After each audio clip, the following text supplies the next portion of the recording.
नमस्कार। बजट 2024 हमारे खास शो में आपका स्वागत है। वित्त मंत्री निर्मला सीतारमण ने सदन में अंतरिम बजट आज पेश किया। बजट में इनकम टैक्स के स्लैब में कोई बदलाव नहीं किया गया। करदाताओं को राहत इस बार नहीं मिली है। बजट की 10 बड़ी बातें हम आपकी स्क्रीन पर आपको बता रहे हैं। बजट की 10 बड़ी बातें हैं। इनकम टैक्स स्लैब में कोई बदलाव नहीं किया गया है। युवाओं के लिए 1 लाख करोड़ का फंड देगी सरकार। पीएम रूरल हाउसिंग प्लान के तहत 2 करोड़ घर बनाए जाएंगे। पीएम आवास से 3 करोड़ लोगों को फायदा मिलेगा। 1 करोड़ घरों को 300 यूनिट हर महीने फ्री बिजली। मिडिल क्लास के लिए हाउसिंग प्लान लॉन्च करेंगे। आशा वर्कर्स को आयुष्मान भारत का फायदा मिलेगा। 9 से 14 साल की लड़कियों का फ्री वैक्सीनेशन होगा। 3 करोड़ महिलाएं बनी लखपति दीदी। 3 रेल कॉरिडोर शुरू किए जाएंगे। तो बड़ी खबर यहां पर बता रहे हैं आपको। बजट में 2 करोड़ घर का तोहफा यहां पर दिया गया है। Introduction of updated income tax returns, a new Form 26AS, and pre-filling of tax returns have made filing of tax returns simpler and easier.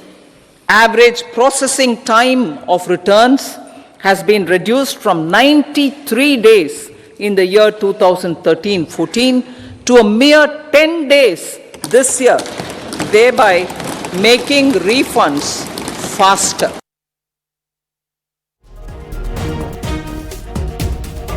प्रधानमंत्री मोदी ने अंतरिम बजट की सराहना की है। प्रधानमंत्री ने कहा कि बजट युवा, गरीब, किसान सभी को मजबूत करेगा। इस बजट में कंटिन्यूटी का कॉन्फिडेंस है। ये बजट विकसित भारत के 4 स्तंभ युवा, गरीब, महिला और किसान सभी को एम्पावर करेगा। निर्मला जी का ये बजट देश के भविष्य के निर्माण का बजट है। इस बजट में 2047 के विकसित भारत की नींव को मजबूत करने की गारंटी है। मैं निर्मला जी और उनकी टीम को बहुत बहुत बधाई देता हूं।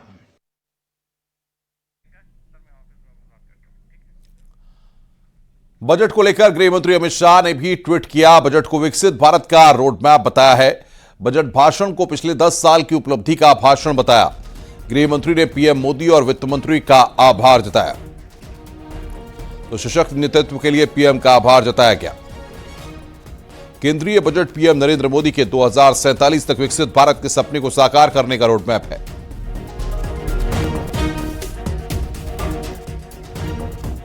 केंद्रीय बजट को लेकर गृह मंत्री अमित शाह ने सोशल मीडिया एक्स पर पोस्ट किया है। गृह मंत्री ने लिखा है कि केंद्रीय बजट पीएम श्री नरेंद्र मोदी जी के 2047 तक विकसित भारत के सपने को साकार करने का रोडमैप है। बजट भाषण अमृतकाल के दौरान भारत को हर क्षेत्र में आगे लाने की पिछले 10 साल की उपलब्धियां हैं। इन्हीं उपलब्धियों की नींव पर विकसित भारत की भव्य इमारत का निर्माण किया जा रहा है। उत्कृष्टता से देश के नेतृत्व की इस यात्रा के लिए पीएम मोदी का और ज्ञानवर्धक बजट भाषण के लिए वित्त मंत्री निर्मला सीतारमण को मेरा हार्दिक आभार।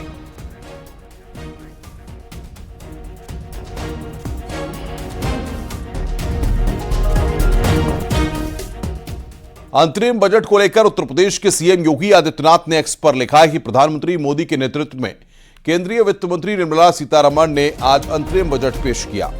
आज प्रस्तुत अंतरिम बजट में विकसित भारत का विजन, अंत्योदय का संकल्प और नए भारत को दुनिया का ग्रोथ इंजन बनाने का रोडमैप है। नए भारत को $5 ट्रिलियन की इकोनॉमी बनाने का मार्ग प्रशस्त करते हुए इस लोक कल्याणकारी बजट के लिए प्रधानमंत्री जी का हार्दिक आभार और वित्त मंत्री जी का धन्यवाद।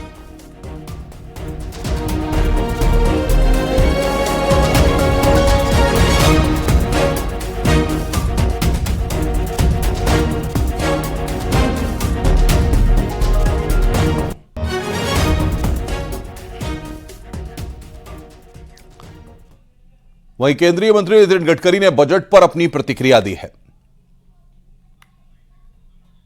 भारत को तीसरी अर्थव्यवस्था बनाने का जो संकल्प प्रधानमंत्री जी ने किया है, उसी के अनुसार वित्त मंत्री जी का ये बजट हिंदुस्तान की आर्थिक क्षेत्र को मजबूत करने वाला है, एक्सपोर्ट को बढ़ाने वाला है, उद्योग व्यवसाय की तरक्की करने वाला है और रोजगार नए क्रिएट करने वाला है।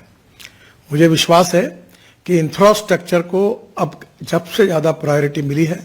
हमारा भी बजट काफ़ी बड़ा है और निश्चित रूप से आने वाले समय में हमारे देश का रेलवे का, हवाई जहाज, एयरपोर्ट्स, रोड और पावर, ये जो इंफ्रास्ट्रक्चर के चारों क्षेत्र हैं, हम वर्ल्ड स्टैंडर्ड के बनेंगे, ऐसा मुझे विश्वास है। देश के विकास को गति देने वाला, रोजगार को बढ़ाने वाला और गांव गरीब मजदूर किसान के कल्याण की सोच रखने वाला ये बजट आदरणीय प्रधानमंत्री नरेंद्र मोदी जी के नेतृत्व में वित्त मंत्री निर्मला सीतारमण जी ने दिया है। मैं दोनों को बहुत बहुत शुभकामनाएं और शुभेच्छाएं देता हूं। नमस्कार।